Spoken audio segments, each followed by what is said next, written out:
എല്ലാ വിദ്യാർത്ഥികൾക്കും പുതിയൊരു വീഡിയോയിലേക്ക് സ്വാഗതം. ഈ വർഷത്തെ LBS nursing and paramedical degree കോഴ്സുകളിലേക്കുള്ള സ്പെഷ്യൽ അലോട്ട്മെന്റിനായിട്ടുള്ള ഓപ്ഷൻ രജിസ്ട്രേഷൻ നാളെ വൈകുന്നേരം 5 മണി വരെ വിദ്യാർത്ഥികൾക്ക് LBS വെബ്സൈറ്റ് വഴി ലോഗിൻ ചെയ്തുകൊണ്ട് നൽകാവുന്നതാണ്. അപ്പോൾ ഈ ഒരു അലോട്ട്മെന്റിന്റെ വേക്കൻസി ലിസ്റ്റ് നിലവിൽ പ്രസിദ്ധീകരിച്ചിട്ടുണ്ട്, അതായത് വേക്കൻസി ലിസ്റ്റ് പ്രസിദ്ധീകരിച്ചിട്ടുണ്ട്. അപ്പോൾ വിദ്യാർത്ഥികൾക്ക് ഇവിടെ വേക്കൻസി ഫോർ സ്പെഷ്യൽ അലോട്ട്മെന്റ് എന്ന് പറഞ്ഞുകൊണ്ട് ഇവിടെ ആ ഒരു ഡൗൺലോഡ് ലിങ്ക് കാണാം. ജസ്റ്റ് അതിൽ ക്ലിക്ക് ചെയ്ത് നിങ്ങൾ ആ ഒരു PDF ഡൗൺലോഡ് ചെയ്തെടുക്കുക. അപ്പോൾ ഇത് ഡൗൺലോഡ് ചെയ്ത് എടുത്ത ശേഷം വിദ്യാർത്ഥികൾ ചെയ്യേണ്ടത്, ഇവിടെ നിങ്ങൾക്ക് കാണാം ഓരോ കോളേജിലും എത്ര വീതം വേക്കൻസീസ് ആണ് ഉള്ളത് എന്നുള്ളത് പ്രത്യേകം ഇവിടെ സൂചിപ്പിച്ചിട്ടുണ്ട്.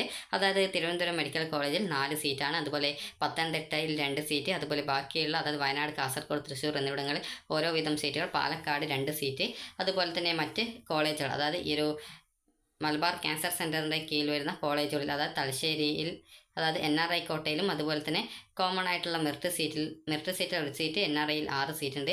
അതുപോലെ തന്നെ BSc nursing under SIMET college, അതായത് സിമെറ്റിൽ നോക്കുന്ന സമയത്ത് മാക്സിമം അതായത് കൂടുതൽ സീറ്റുള്ളത് ഏകദേശം അതായത് 8 സീറ്റാണ്, അതായത് കൂടുതലായിട്ട് ഏറ്റവും കൂടുതൽ സീറ്റായിട്ടുള്ളത്. അപ്പോൾ ഓരോ കോളേജ് അനുസരിച്ച് അവിടെ NRI കോട്ടയിലാണ് ഈ ഒരു 8 സീറ്റ് വരുന്നത്. അപ്പോൾ നിങ്ങൾക്ക് ഏത് കോളേജിലാണ് അതായത് ഏത് മെറിറ്റ് സീറ്റാണോ എന്നുള്ള കാര്യം നിങ്ങൾ കൃത്യമായിട്ട് പരിശോധിച്ച് നിങ്ങൾക്ക് ഏത് കോളേജൊക്കെ വേണം അതൊക്കെ നിങ്ങൾ കൃത്യമായിട്ട് ഓപ്ഷൻസ് ആയിട്ട് ഉൾപ്പെടുത്തുക. അതുപോലെ തന്നെ CPASൻ്റെയും എത്ര വീതം വേക്കൻസീസ് ആണ് ഇവിടെ നൽകിയിട്ടുള്ളത് എന്നുള്ളത് കൃത്യമായിട്ട് നിങ്ങൾ പരിശോധിക്കുക.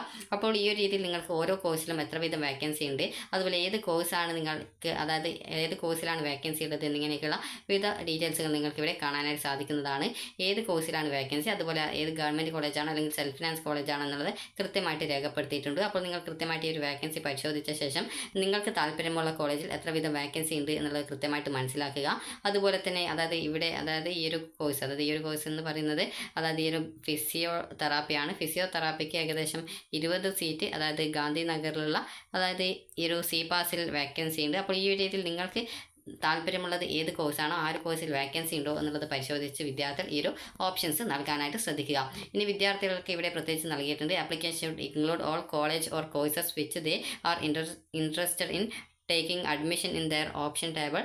If only courses and colleges with vacancies are included, they will not have the option to consider them for the resultant അതായത് vacancy that occur when the admitted candidates move to another college vacancies എന്ന് പറഞ്ഞ് കൊടുത്തിട്ടുണ്ട്. അതായത് ഇവിടെ വന്നിട്ടുള്ള vacancies നോക്കാതെ തന്നെ നിങ്ങൾക്ക് താല്പര്യമുള്ള കോളേജിലൊക്കെ ഓപ്ഷൻ കൊടുക്കാം. കാരണം നിങ്ങൾ ഓപ്ഷൻ വെക്കുന്ന കോളേജിൽ അതായത് വേക്കൻസി അതായത് ഏതെങ്കിലും നിലവിൽ ഇപ്പോൾ ഇവിടെ ഒരു ഉദാഹരണത്തിന് ഗവൺമെൻറ് നഴ്സിംഗ് കോളേജിൽ ഈ ഒരു അതായത് തിരുവനന്തപുരത്ത് 4 സീറ്റ് മാത്രമേ വേക്കൻസി ഉള്ളൂ. അപ്പോൾ നിങ്ങൾക്ക് അവിടെ ആ ഒരു സീറ്റ് കിട്ടില്ല എന്ന് കരുതി ഓപ്ഷൻ വെക്കേണ്ടതില്ല. കാരണം ഏതെങ്കിലും വിദ്യാർത്ഥികൾ മറ്റൊരു കോഴ്സിലേക്ക് ഓപ്ഷൻ നൽകി അവർക്ക് ആ ഒരു കോഴ്സിലേക്ക് മാറ്റം കിട്ടുന്ന സമയത്ത് ഈ ഒരു കോളേജിൽ വേക്കൻസി വരും. അപ്പോൾ ആ ഒരു വേക്കൻസിയിലേക്ക് നിങ്ങളെ പരിഗണിക്കും. അപ്പോൾ അതുകൊണ്ട് തന്നെ ഇതിലെ വേക്കൻസി മാത്രം നോക്കിയിട്ട് ഓപ്ഷൻ വെക്കേണ്ടതില്ല. നിങ്ങൾക്ക് താല്പര്യമുള്ള കോളേജുകളൊക്കെ വേക്കൻസി ഇതിൽ കാണിക്കുന്നില്ലെങ്കിൽ കൂടി നിങ്ങൾക്ക് ഓപ്ഷൻസ് നൽകാവുന്നതാണ് എന്നാണ് പറഞ്ഞിട്ടുള്ളത്.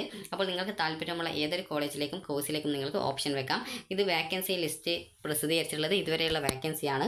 അപ്പോൾ ഈ ഒരു വേക്കൻസി അത് നോക്കിയിട്ട് നിങ്ങൾ ഓപ്ഷൻ വെക്കരുത്. കാരണം ഈ ഒരു വേക്കൻസി കൂടാതെ അതായത് ഏതെങ്കിലും കോളേജിൽ നിന്ന് ഏതെങ്കിലും വിദ്യാർത്ഥികൾ വേറൊരു കോഴ്സിലേക്കോ അല്ലെങ്കിൽ വേറൊരു കോളേജിലൊക്കെ മാറുന്ന സമയത്ത് ആ ഒരു കോളേജിൽ വരുന്ന വേക്കൻസിയിലേക്ക് നിങ്ങളെ പരിഗണിക്കുന്നതായിരിക്കും. അപ്പോൾ അതുകൊണ്ട് തന്നെ താല്പര്യമുള്ള കോളേജിൽ അതായത് അലോട്ട്മെൻറ്റ് കിട്ടിക്കഴിഞ്ഞാൽ അഡ്മിഷൻ എടുക്കുമെന്ന് ഉറപ്പുള്ള കോളേജുകളും കോഴ്സുകളും വിദ്യാർത്ഥികൾ ഓപ്ഷൻസ് ആയിട്ട് നിങ്ങളുടെ പ്രയോറിറ്റി ബേസിൽ ഓപ്ഷൻസ് ആയിട്ട് ഉൾപ്പെടുത്തേണ്ടതാണ്.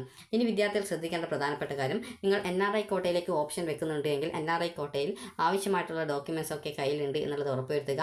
അതുപോലെ തന്നെ NRI കോട്ടയിലേക്ക് ആവശ്യമുള്ള ഡോക്യുമെൻറ്റ്സ് ഇല്ലാത്തവർ ഓപ്ഷൻ രജിസ്ട്രേഷൻ ചെയ്യുമ്പോൾ NRI കോട്ട നൽകാതിരിക്കുക. കാരണം അലോട്ട്മെൻറ്റ് കിട്ടിക്കഴിഞ്ഞാലും നിങ്ങൾക്ക് ഡോക്യുമെൻറ്റ്സ് അഡ്മിഷൻ സമയത്ത് ഹാജരാക്കാൻ സാധിക്കാതിരിക്കുകയാണെങ്കിൽ അഡ്മിഷൻ കിട്ടുന്നതല്ല. അതുപോലെ തന്നെ അലോട്ട്മെൻറ്റ് ലഭിക്കുകയും എന്നാൽ കോളേജിൽ പോയിട്ട് അഡ്മിഷൻ എടുക്കാതിരിക്കുകയും ചെയ്യുന്ന വിദ്യാർത്ഥികളെ പിന്നീട് വരുന്ന അലോട്ട്മെൻറ്റുകളിൽ പരിഗണിക്കപ്പെടുന്നതല്ല എന്നുള്ളത് വിദ്യാർത്ഥികൾ പ്രത്യേകം ശ്രദ്ധിക്കേണ്ടതാണ്. അതുപോലെ തന്നെ വിദ്യാർത്ഥികൾ ശ്രദ്ധിക്കേണ്ട പ്രധാനപ്പെട്ട കാര്യം, ഏതെങ്കിലും ഗവൺമെൻറ് കോളേജ് ഒഴികെയുള്ള ഏതൊരു കോളേജിൽ അലോട്ട്മെൻറ്റ് ലഭിച്ച അതായത് സിമെറ്റും CPASും ഉൾപ്പെടെ ഏതൊരു കോളേജിലും അലോട്ട്മെൻറ്റ് ലഭിച്ച വിദ്യാർത്ഥികൾ അതായത് സെൽഫ് ഫിനാൻസ് കോളേജുകളിൽ അലോട്ട്മെൻറ്റ് ലഭിച്ച വിദ്യാർത്ഥികൾ ഈ ഒരു ഓപ്ഷൻ രജിസ്ട്രേഷൻ സമയത്ത് NOC സർട്ടിഫിക്കറ്റ് അതായത് നോൺ ഒബ്ജക്ഷൻ സർട്ടിഫിക്കറ്റ് അപ്ലോഡ് ചെയ്ത് കൊടുക്കേണ്ടതാണ്. NOC എന്ന് പറഞ്ഞാൽ വിദ്യാർത്ഥികൾക്ക് ഏതെങ്കിലും സെൽഫ് ഫിനാൻസ് കോളേജിൽ നിങ്ങൾ അലോട്ട്മെൻറ്റ് കിട്ടി അഡ്മിഷൻ നേടിയിട്ടുണ്ട് എങ്കിൽ ഈ ഒരു സ്പെഷ്യൽ അലോട്ട്മെൻറ്റിൽ നിങ്ങൾക്ക് പങ്കെടുക്കാം എന്നുള്ളതും, അതുപോലെ തന്നെ ഏതെങ്കിലും ഒരു കോളേജിൽ നിങ്ങൾക്ക് അലോട്ട്മെൻറ്റ് കിട്ടുകയാണെങ്കിൽ നിങ്ങളുടെ ഡോക്യുമെൻറ്റ്സ്, ഫീസ് എന്നിവ തിരിച്ചു തരുമെന്ന് കോളേജ് നൽകുന്ന ഉറപ്പാണ്. അതുപോലെ തന്നെ വിദ്യാർത്ഥികൾക്ക് ഈ ഒരു NOC സർട്ടിഫിക്കറ്റ് വാങ്ങിച്ച ശേഷം ഇതിൽ പങ്കെടുത്തിട്ടില്ലെങ്കിൽ പ്രത്യേകിച്ച് പ്രോബ്ലം ഒന്നുമില്ല. എന്നാൽ നിങ്ങൾക്ക് ഈ ഒരു അലോട്ട്മെൻറ്റിൽ പങ്കെടുക്കുകയും എന്നാൽ നിങ്ങൾക്ക് അലോട്ട്മെൻറ്റ് കിട്ടുകയും ചെയ്യുകയാണെങ്കിൽ ആദ്യം കിട്ടിയ സീറ്റ് പോവുകയും പുതുതായിട്ട് അലോട്ട്മെൻറ്റ് ലഭിച്ചത് ഏത് കോളേജിലാണോ ആ ഒരു കോളേജിൽ പോയിട്ട് വിദ്യാർത്ഥികൾ ജോയിൻ ചെയ്യേണ്ടതായിട്ടും വരും. അതുകൊണ്ട് തന്നെ അലോട്ട്മെൻറ്റ് ലഭിച്ച് അഡ്മിഷൻ നേടിയ വിദ്യാർത്ഥികൾ നിങ്ങൾക്ക് താല്പര്യമുള്ള കോളേജിലേക്കും കോഴ്സുകളിലേക്കും മാത്രം ഓപ്ഷൻ നൽകുക. കാരണം പുതിയൊരു കോളേജ് കിട്ടുകയാണെങ്കിൽ നിങ്ങൾ അടച്ച ടോക്കൺ ഫീ പേയ്മെൻറ്റ് പുതിയ കോളേജിലേക്ക് ട്രാൻസ്ഫർ ചെയ്യുന്നതായിരിക്കും. അപ്പോൾ അതുകൊണ്ട് തന്നെ പുതുതായിട്ട് അലോട്ട്മെൻറ്റ് ലഭിച്ച കോളേജിൽ നിങ്ങൾ അഡ്മിഷൻ നേടേണ്ടതായിട്ട് വരുന്നതാണ് എന്നുള്ളത് വിദ്യാർത്ഥികൾ പ്രത്യേകം ശ്രദ്ധിക്കുക. അതുപോലെ തന്നെ വിദ്യാർത്ഥികൾ ഓപ്ഷൻ രജിസ്ട്രേഷൻ പേജിൽ നിങ്ങൾക്ക് നിലവിൽ ഏതെങ്കിലും കോളേജിൽ അഡ്മിഷൻ ലഭിച്ച, അതായത് ഗവൺമെൻറ് കോളേജ് ഒഴികെ ഏതൊരു കോളേജിലും അലോട്ട്മെൻറ്റ് ലഭിച്ച വിദ്യാർത്ഥികൾക്ക് അവിടെ NOC അപ്ലോഡ് ചെയ്ത് കൊടുക്കാനുള്ള ഓപ്ഷൻ ഉണ്ടായിരിക്കും. അപ്പോൾ NOC അപ്ലോഡ് ചെയ്ത് കൊടുക്കാനുള്ള ഓപ്ഷൻ എന്ന് പറയുന്നത്, ആ ഒരു ഓപ്ഷൻ എന്ന് പറയുന്നത് നിങ്ങൾക്ക് ഇതുപോലെയാണ് കാണാൻ പറ്റുക.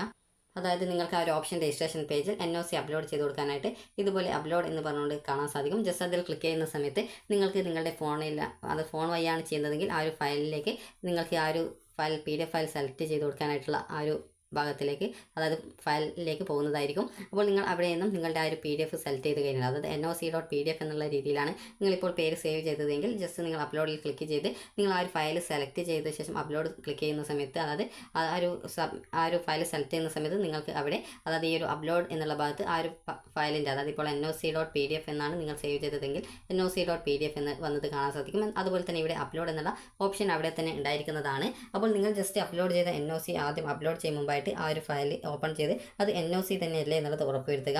ചില കോളേജുകൾ LBS വഴി വിദ്യാർത്ഥികൾക്ക് NOC ഇഷ്യൂ ചെയ്യാറുണ്ട്. അപ്പോൾ അങ്ങനെയുള്ള വിദ്യാർത്ഥികൾക്ക് ഓപ്ഷൻ രജിസ്ട്രേഷൻ പേജിൽ നിങ്ങൾക്ക് NOC ഇഷ്യൂഡ് എന്ന് പറഞ്ഞുകൊണ്ട് കോളേജിൻ്റെ കോഡ് കൂടി നൽകിയത് കാണാൻ സാധിക്കും. അപ്പോൾ അങ്ങനെയുള്ള വിദ്യാർത്ഥികൾക്ക് പ്രത്യേകിച്ച് ഒന്നും ചെയ്യേണ്ടതില്ല, അതായത് NOC വീണ്ടും അപ്ലോഡ് ചെയ്ത് കൊടുക്കേണ്ടതില്ല. നിങ്ങൾ ജസ്റ്റ് ഓപ്ഷൻ നൽകിയാൽ മതി.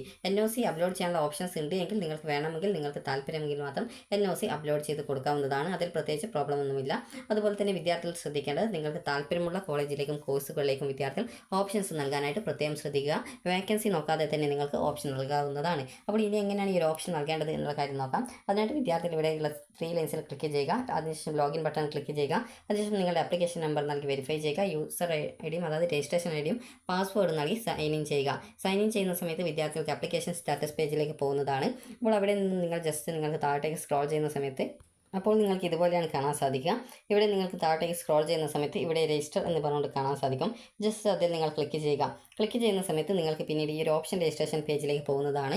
നിങ്ങൾക്ക് നിലവിൽ ഏതെങ്കിലും കോളേജിൽ നിങ്ങൾക്ക്, അതായത് അലോട്ട്മെൻറ്റ് ലഭിച്ച ശേഷം ജോയിൻ ചെയ്ത് അവിടെ നിന്നും NOC വാങ്ങിച്ച വിദ്യാർത്ഥികളാണെങ്കിൽ ഇവിടെ NOC ഇഷ്യൂഡ് എന്ന് പറഞ്ഞുകൊണ്ട് ജസ്റ്റ് നിങ്ങൾക്ക് അവിടെ ആ ഒരു കോളേജിൻ്റെ കോഡും മറ്റ് ഡീറ്റെയിൽസും കാണാൻ സാധിക്കും. അതേസമയം നിങ്ങൾക്ക് NOC അപ്ലോഡ് ചെയ്ത് കൊടുക്കണം എന്നുണ്ടെങ്കിൽ ഇവിടെ NOC അപ്ലോഡ് ചെയ്യാനുള്ള അപ്ലോഡ് ഓപ്ഷൻ ഉണ്ടാവും. അപ്പോൾ ജസ്റ്റ് അതിൽ ക്ലിക്ക് ചെയ്ത് നിങ്ങൾക്ക് വേണ്ട NOC ഡോക്യുമെൻറ്റ് സെലക്ട് ചെയ്ത് അപ്ലോഡ് ചെയ്ത് കൊടുത്തു കഴിഞ്ഞാൽ ഇവിടെ ആ ഒരു NOCയുടെ ആ ഒരു PDF രൂപത്തിലാക്കിയതിന് നിങ്ങൾ എന്താണ് പേര് കൊടുത്തത് ആ ഒരു പേര് ഇവിടെ കാണിക്കുന്നതായിരിക്കും. അപ്പോൾ നിങ്ങൾ അപ്ലോഡ് ചെയ്യുന്ന മുമ്പായിട്ട് കൃത്യമായിട്ട് അത് NOC തന്നെയല്ലേ എന്നുള്ളത് ഉറപ്പുവരുത്തേണ്ടതാണ്. അപ്പോൾ നിങ്ങൾ ഓപ്ഷൻസ് നൽകേണ്ടത് ഈ ഒരു രീതിയിലാണ്. അതായത് നിങ്ങൾക്ക് ഏത് കോളേജിലാണ് നിങ്ങൾ അഡ്മിഷൻ നേടാൻ താല്പര്യപ്പെടുന്നത്. ഇപ്പോൾ ഒരു ഉദാഹരണത്തിന് ഇവിടെ government nursing college Kasaragod options ആയിട്ട് കൊടുക്കണമെന്നുണ്ടെങ്കിൽ ജസ്റ്റ് ഇവിടെയുള്ള ആ ഒരു ഇവിടെ ബോക്സ് കാണാം, അതായത് ഈ ഒരു ബോക്സ് കാണാം. ജസ്റ്റ് നിങ്ങൾ അവിടെ ടച്ച് ചെയ്ത്, അതായത് സെലക്ട് ചെയ്ത ശേഷം നിങ്ങൾ അവിടെ എത്രാമത്തെ ഓപ്ഷൻസ് ആയിട്ടാണ് അതിനെ സെറ്റ് ചെയ്ത് കൊടുക്കേണ്ടത് അതനുസരിച്ച് ഓപ്ഷൻ നമ്പർ നൽകുകയാണ് ചെയ്യേണ്ടത്. ഈ ഒരു രീതിയിൽ നിങ്ങൾക്ക് ഇപ്പോൾ ഒരു 100 ഓപ്ഷൻസ് കൊടുക്കുന്നുണ്ടെങ്കിൽ നിങ്ങളൊരു 10 ഓപ്ഷൻസ് കൊടുത്ത് സേവ് ചെയ്ത ശേഷം പിന്നീട് അടുത്ത 10 ഓപ്ഷൻസ് കൊടുത്ത ശേഷം ഈ ഒരു രീതിയിൽ നിങ്ങൾക്ക് എത്ര ഓപ്ഷൻ വേണോ അത്രയും ഓപ്ഷൻസ്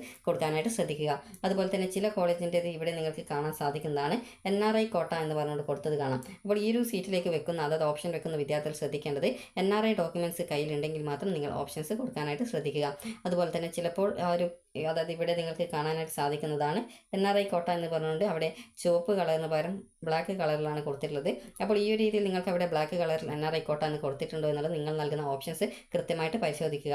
അപ്പോൾ ചില കോളേജ് ഈ ഒരു രീതിയിൽ NRI സീറ്റ് എന്നുള്ളത് നൽകിയിട്ടുണ്ടാകും. അപ്പോൾ NRI കോട്ടയിൽ ഓപ്ഷൻ വെച്ച് കഴിഞ്ഞാൽ ആ ഒരു ഡോക്യുമെൻറ്റ്സ് ഉണ്ടെങ്കിൽ മാത്രമാണ് അലോട്ട്മെൻറ്റ് കിട്ടിക്കഴിഞ്ഞാലും അഡ്മിഷൻ കിട്ടുള്ളൂ. ഇനി വിദ്യാർത്ഥികൾ ശ്രദ്ധിക്കേണ്ടത് ഈ ഒരു രീതിയിൽ ഓപ്ഷൻ നൽകി സേവ് ചെയ്യുക. സേവ് ചെയ്ത് കഴിഞ്ഞാൽ നിങ്ങൾക്ക് ഇതുപോലെയാണ് കാണാൻ സാധിക്കുക. നിങ്ങൾ നൽകിയിട്ടുള്ള ആ ഒരു കോളേജിൻ്റെ, അതായത് കോളേജിൻ്റെ പേര്, അതുപോലെ തന്നെ ഏത് കോഴ്സാണ് നിങ്ങൾ ഓപ്ഷൻസ് ആയിട്ട് സെലക്ട് ചെയ്തിട്ടുള്ളത്, അതുപോലെ തന്നെ എത്ര രൂപയാണ് ആ ഒരു കോഴ്സിൽ നിങ്ങൾക്ക് അലോട്ട്മെൻറ്റ് കിട്ടിയാൽ ഒരു വർഷം ഫീസ് ഇനത്തിൽ വരുന്നത്, അതായത് ട്യൂഷൻ ഫീസ്, സ്പെഷ്യൽ ഫീസ് ഇനത്തിൽ വരുന്നത്, അതുപോലെ തന്നെ അത് സെൽഫ് ഫിനാൻസ് ആണോ അല്ലെങ്കിൽ ഗവൺമെൻറ് കോളേജാണോ എന്നുള്ളതാണ്. അടുത്തതായിട്ട് എത്രാമത്തെ ഓപ്ഷൻ നമ്പറാണ് എന്നുള്ളതാണ് നൽകിയിട്ടുള്ളത്. ഈ ഒരു രീതിയിൽ നിങ്ങൾക്ക് നിങ്ങൾ നൽകിയിട്ടുള്ള കോളേജുകളും കോഴ്സുകളും, അതുപോലെ തന്നെ അവിടെ എത്ര രൂപ ഫീസ് വരുന്നുണ്ട്, ഏത് കോഴ്സാണ്, അതുപോലെ തന്നെ കോളേജ് ടൈപ്പ് ഏതാണ്, ഓപ്ഷൻ നമ്പർ ഏതാണ് എന്നുള്ളത് കൃത്യമായിട്ട് മനസ്സിലാക്കാൻ സാധിക്കുന്നതാണ്. അപ്പോൾ നിങ്ങൾക്ക് താല്പര്യമുള്ള കോളേജിൽ നിങ്ങൾ അലോട്ട്മെൻറ്റ് കിട്ടിയാൽ അഡ്മിഷൻ എടുക്കുമെന്ന് തോന്നുന്ന ഏതൊരുവിധ കോഴ്സും കോളേജുകളും നിങ്ങളുടെ പ്രയോറിറ്റി ബേസിൽ ഓപ്ഷൻസ് ആയിട്ട് കൊടുക്കാവുന്നതാണ്. അപ്പോൾ നാളെ വൈകുന്നേരം 5 മണിക്കുമായിട്ട് വിദ്യാർത്ഥികൾ ഓപ്ഷൻസ് നൽകിയിട്ട് ഈ ഒരു അലോട്ട്മെൻറ്റിൽ പങ്കെടുക്കേണ്ടതാണ്. ഈ ഒരു നിലവിൽ ഏതെങ്കിലും കോളേജിൽ ജോയിൻ ചെയ്ത വിദ്യാർത്ഥികൾക്ക് ഈ ഒരു അലോട്ട്മെൻറ്റിൽ പങ്കെടുക്കാൻ താല്പര്യമില്ലെങ്കിൽ നിങ്ങൾ ഓപ്ഷൻസ് നൽകേണ്ടതില്ല. അതേസമയം ഈ ഒരു അലോട്ട്മെൻറ്റിൽ പങ്കെടുക്കാൻ താല്പര്യമുള്ള LBSൻ്റെ റാങ്ക് ലിസ്റ്റിൽ ഉൾപ്പെട്ട ഏതൊരു വിദ്യാർത്ഥികൾക്കും ഈ ഒരു അലോട്ട്മെൻറ്റിൽ ഓപ്ഷൻ നൽകാവുന്നതാണ്. അതുപോലെ നിലവിൽ ഏതെങ്കിലും കോളേജിൽ അലോട്ട്മെൻറ്റ് ലഭിച്ച വിദ്യാർത്ഥികൾ ഈ ഒരു അലോട്ട്മെൻറ്റിലേക്ക് ഓപ്ഷൻ നൽകുമ്പോൾ ശ്രദ്ധിക്കേണ്ടത്, നിങ്ങൾക്ക് ഈ ഒരു അലോട്ട്മെൻറ്റ് കിട്ടിക്കഴിഞ്ഞാൽ ആദ്യം കിട്ടിയ സീറ്റ് പോകുന്നതായിരിക്കും. പിന്നീട് പുതുതായിട്ട് അലോട്ട്മെൻറ്റ് ലഭിച്ച കോളേജിൽ പോയിട്ട് ജോയിൻ ചെയ്യേണ്ടതായിട്ട് വരുന്നതായിരിക്കും. അതുകൊണ്ട് തന്നെ താല്പര്യമുള്ള വിദ്യാർത്ഥികൾ താല്പര്യമുള്ള കോളേജിലേക്കും കോഴ്സുകളിലേക്കും നിങ്ങളുടെ പ്രയോറിറ്റി ബേസിൽ ഓപ്ഷൻസ് നൽകാനായിട്ട് പ്രത്യേകം ശ്രദ്ധിക്കുക. വേക്കൻസി ലിസ്റ്റ് നോക്കാതെ തന്നെ നിങ്ങൾക്ക് ഓപ്ഷൻസ് കൊടുക്കാൻ സാധിക്കുന്നതായിരിക്കും. അപ്പോൾ വിദ്യാർത്ഥികൾക്ക് ഈ ഒരു വീഡിയോ ഉപകാരപ്രദമായിട്ടുണ്ടെന്ന് കരുതുന്നു. ഉപകാരപ്രദമായിട്ടുണ്ടെങ്കിൽ ലൈക്ക് ചെയ്യുക, ഷെയർ ചെയ്യുക. Thank you for watching.